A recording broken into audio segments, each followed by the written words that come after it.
Assalamualaikum teman-teman. Perkenalkan, nama saya Diani Rahmida. Di sini saya akan memenuhi salah satu tugas ujian akhir semester mata kuliah Fikih Muamalah. Materi yang akan saya jelaskan ialah konsep rahan atau gadai. Tonton terus ya teman-teman.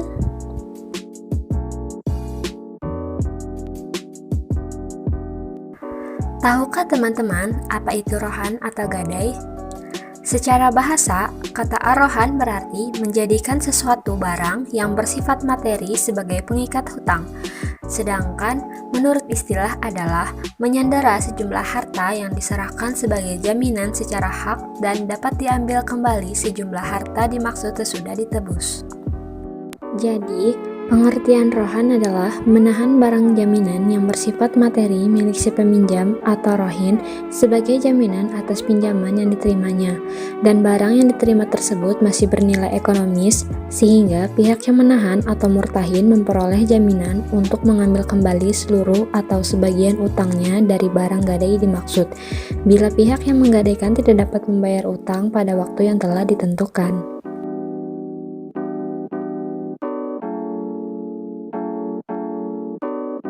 Apa yang menjadi dasar hukum rohan? Terdapat dalam firman Allah, Quran Surah Al-Baqarah ayat 283, dan hadis yang diriwayatkan oleh Imam Bukhari dan Muslim dari Aisyah radhiyallahu anha berkata, sesungguhnya Rasulullah SAW pernah membeli makanan dengan berhutang dari seorang Yahudi, dan Rasulullah menggadaikan sebuah baju besi kepadanya. Hadis riwayat Bukhari dan Muslim.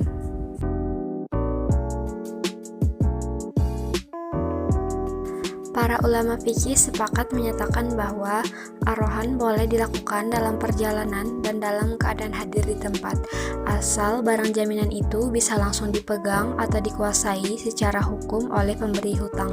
Maksudnya, karena tidak semua barang jaminan dapat dipegang atau dikuasai oleh pemberi piutang secara langsung, maka paling tidak ada semacam pegangan yang dapat menjamin barang dalam keadaan status almarhum atau menjadi agunan utang. Misalnya, apabila barang itu berbentuk sebidang tanah, maka yang dikuasai surat jaminan tanah. Ayat tersebut secara eksplisit menyebutkan barang tanggungan yang dipegang oleh orang yang berpiutang. Apa aja sih rukun dan syarat rohan? Dalam fikih 4 mazhab, fikih al-mazahib al-arba'ah diungkapkan rukun rohan antara lain: yang pertama, akid atau orang yang berakad. Akid adalah orang yang melakukan akad yang meliputi dua arah, yaitu rohin, orang yang menggadaikan barangnya, dan murtahin, orang yang berpiutang dan menerima barang gadai atau penerima gadai. Hal dimaksud didasari oleh silgot, yaitu ucapan berupa ijab qabul atau serah terima antara penggadai dengan penerima gadai. Yang kedua, ma'qud alaih atau barang yang diakadkan. Ma'qud alaih meliputi dua hal, yaitu marhun, barang yang digadaikan, dan marhun bihi dain atau hutang yang karenanya diakadkan akad rohan.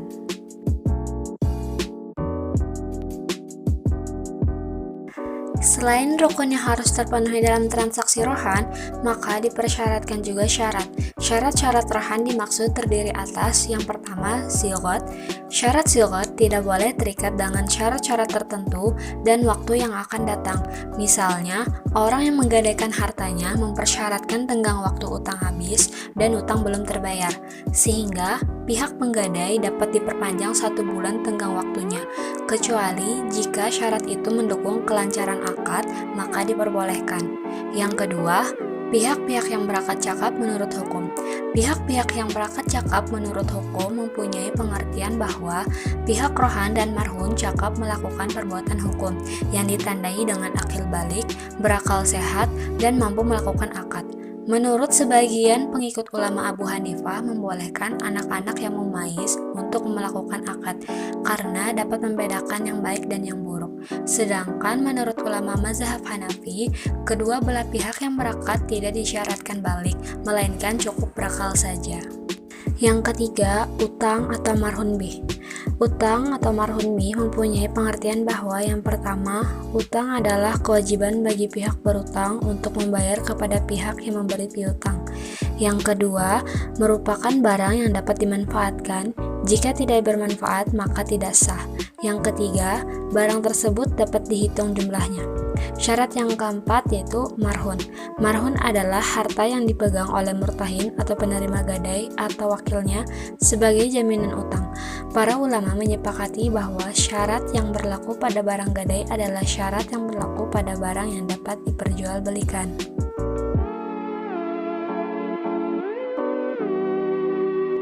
Bagaimana hukum pengambilan manfaat barang rohan? Jumhur ulama fikih selain ulama mazhab Hambali berpendapat bahwa pemegang barang gadai tidak boleh memanfaatkan barang tersebut karena barang itu bukan miliknya secara penuh. Hak pemegang gadai terhadap barang itu hanyalah sebagai jaminan piutang yang ia berikan, dan apabila pemberi gadai tidak mampu melunasi utangnya, barulah ia menjual atau menghargai barang tersebut untuk melunasi utangnya. Jumhur ulama berpendapat seperti ini didasari oleh sabda Rasulullah SAW yang diriwayatkan oleh Al-Hakim, Al-Baihaqi, dan Ibnu Hibban. Akan tetapi, apabila pemilik barang gadaian mengizinkan pemegang agunan memanfaatkan barang tersebut selama berada di tangannya, maka sebagian ulama mazhab Hanafi membolehkannya, karena dengan adanya izin, maka tidak ada halangan bagi pemegang agunan untuk memanfaatkan barang itu. Siapakah yang menanggung resiko kerusakan marhun? Menurut Syafi'iyah, murtahin menanggung resiko kehilangan atau kerusakan marhun bila marhun itu rusak atau hilang karena disia-siakan murtahin. Bagaimana cara penyelesaian terhadap rohan? Apabila pada waktu pembayaran yang telah ditentukan, rohin belum membayar utangnya, hak murtahin adalah menjual marhun. Pembelinya boleh murtahin sendiri atau yang lain, tetapi dengan harga yang umum berlaku pada waktu itu dari penjualan marhun tersebut.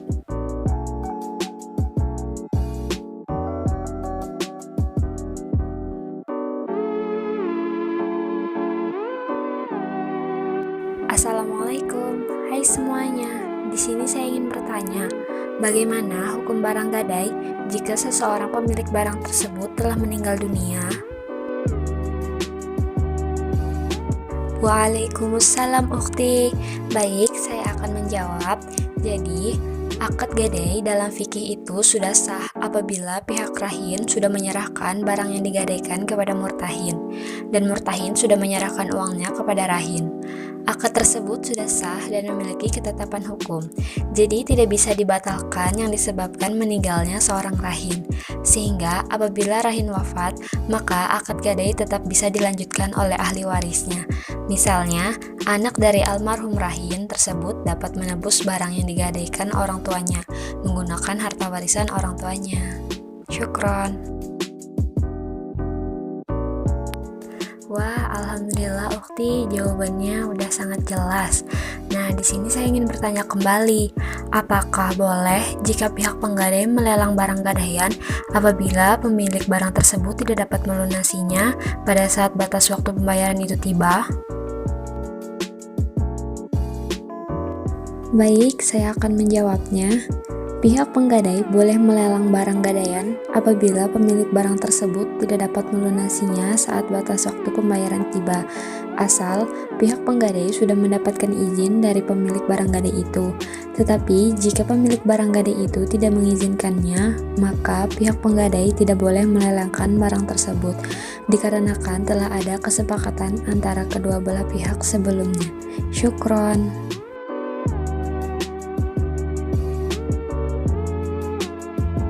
Jadi, kesimpulan yang dapat dipahami bahwa rohan atau gadai adalah menahan barang jaminan yang bersifat materi milik si peminjam atau rohin sebagai jaminan atas pinjaman yang diterimanya, dan barang yang diterima tersebut masih bernilai ekonomis. Namun, harta gadai tetap menjadi milik mutlak penggadai atau rohin. Adapun jika murtahin ingin menggunakannya, maka harus dengan seizin rohin.